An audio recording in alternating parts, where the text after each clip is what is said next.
Lord of Mysteries, capítulo 49. A arte da adivinhação. Como um vidente que acabara de passar pelos portões do misticismo, Klein não ousava afirmar que sabia muito. No entanto, ele tinha certeza de que sabia mais do que as pessoas comuns. Estava ciente de que os vários tipos de artes de adivinhação poderiam ser divididos em 3 categorias com base em padrões específicos. E esse padrão era baseado na fonte da revelação. A primeira categoria de adivinhação incluía tarô, pôquer, pêndulos, bastões de radiestesia e sonhos. Ao usar a própria espiritualidade do indagador e sua comunicação com o mundo espiritual para obter uma revelação, ela poderia ser interpretada como uma resposta. No entanto, pêndulos espirituais e bastões de radiestesia tinham requisitos muito altos de espiritualidade, de corpo espiritual e de projeção astral. Os não-beyonders eram incapazes de obter revelações precisas ou claras. A adivinhação com cartas fornecia um simbolismo fixo, apresentando até mesmo a revelação fraca de uma pessoa comum. Os sonhos estavam em algum lugar entre as outras formas. A segunda categoria incluía a numerologia espiritual e a astromancia, bem como suas formas derivadas.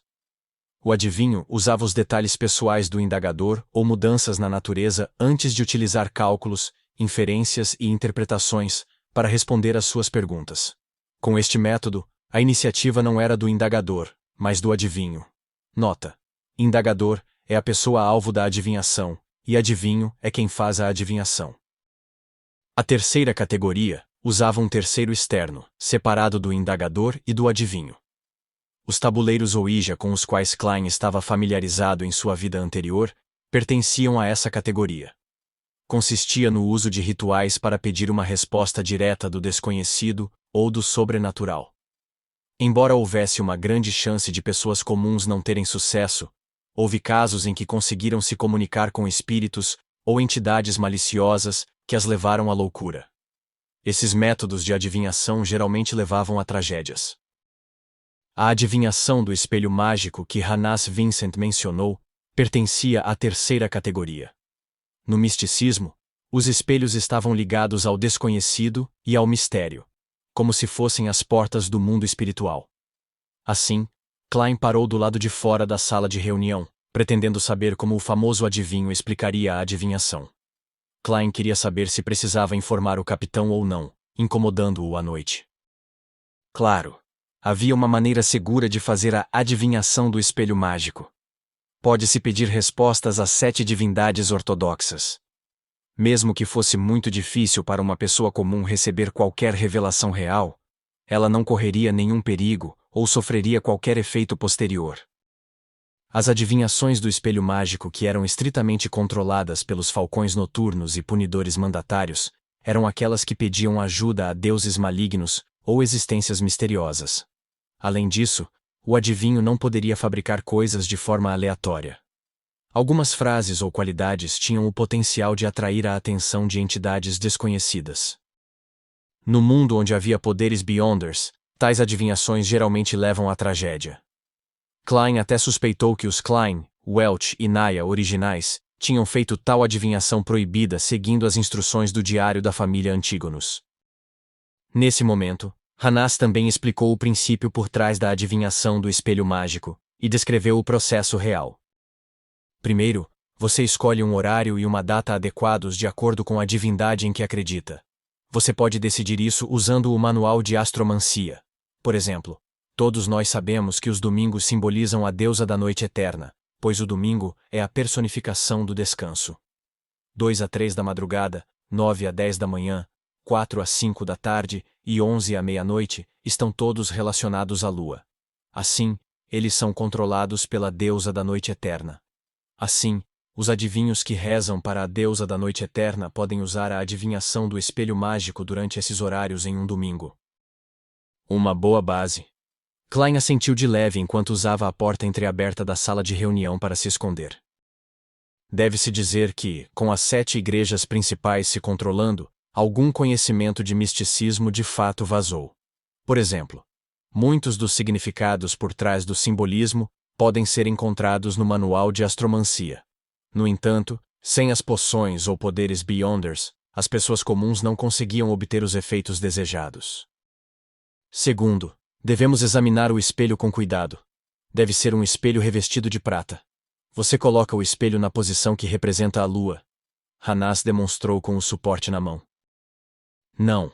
O que ele precisa agora é de radiestesia espiritual. Primeiro, escolha uma posição e recite mentalmente a frase: este lugar é adequado para a adivinhação com o espelho mágico 7 vezes. Depois, veja em que direção o pêndulo gira. Sentido horário para verdadeiro, anti-horário para falso. Claro, se você está pedindo respostas de uma entidade sobrenatural maliciosa, a posição não importa. Em vez disso, dependeria se a entidade está interessada em responder às suas perguntas. Klein corrigiu-o em silêncio. Nesse ponto, ele se sentia como um professor ouvindo uma aula. Hanás Vincent não conseguia ouvir as reflexões mentais de Klein enquanto descrevia os preparativos em detalhes em um tom normal. Quando os membros terminaram de fazer anotações, ele continuou explicando. Após um banho, confirme se você fechou todas as cortinas e trancou as portas. Depois disso, acenda uma vela e coloque-a na frente do espelho antes de orar com sinceridade à divindade em que você acredita. Tente manter suas perguntas simples, pois não há necessidade de enfeites fantasiosos. Depois de orar 7 vezes, pegue seu espelho e jogue-o no chão. Certifique-se de ser gentil. Lembre-se de como isso se quebra, pois é uma revelação dos deuses. Vou lhe contar os principais simbolismos em 1 segundo. Ufa! É a adivinhação de espelho mágico ortodoxa. Klein soltou um suspiro de alívio ao entrar na sala de reuniões e sentar-se na cadeira anterior. Ele terminou o resto do café Southville em um só gole. A chamada adivinhação ortodoxa significava que era possível obter revelações, mas era impossível interpretá-las de verdade. E para os Beyonders que atingiram esta etapa, eles poderiam olhar direto no espelho para obter informações claras se recebessem uma resposta. Como havia muitos simbolismos potenciais após a quebra, Hanás ensinou por um longo tempo. Ele não terminou mesmo quando Edward Steve voltou para a sala depois de terminar sua leitura da sorte. Klein não perguntou o que Edward fazia para adivinhar o futuro ou que método ele usava, uma vez que era uma regra tácita entre os adivinhos. Enquanto atuava como um vidente, naturalmente tinha que obedecer às regras, a menos que a outra parte o mencionasse.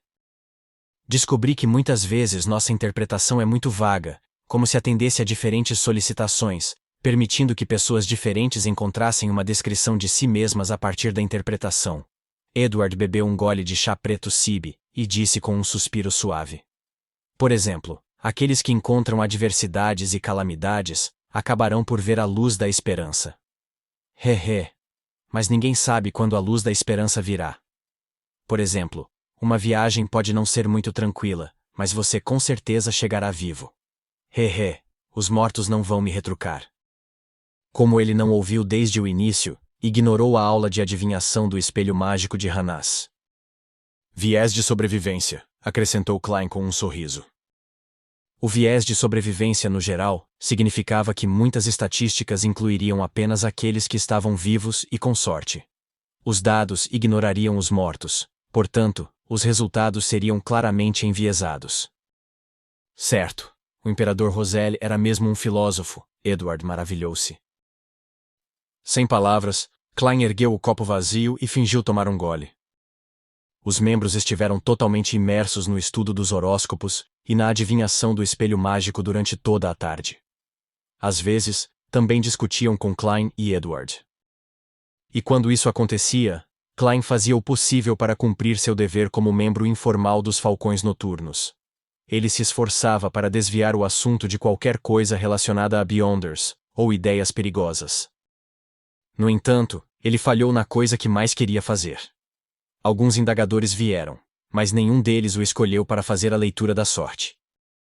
Talvez eu tenha que ser mais proativo em entretê-los. Devo usar algumas frases como: você está atormentado pela má sorte, você teve azar recentemente, ou nada do que você fizer acontecerá sem problemas. Não.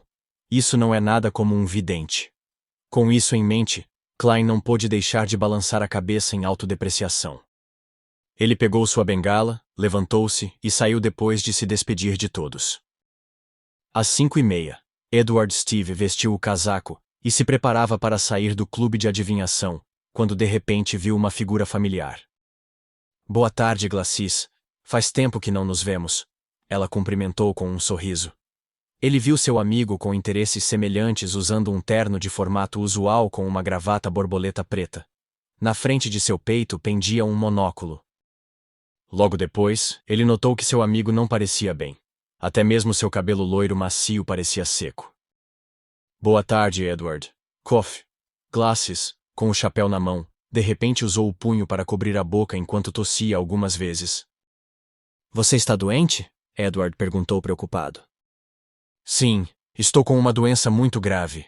Até virou pneumonia. Se não fosse por minha esposa que conheceu um boticário impressionante e me deu um remédio mágico, você provavelmente teria que ir me visitar no cemitério. O tom de Glacis estava cheio de medo e alegria persistentes. Senhor, eu não posso acreditar. Você era tão saudável antes. Olhe para você. Você parece tão frágil agora. Lembro que quando fiz a adivinhação em você, não havia sinais que indicassem que você pegaria uma doença grave.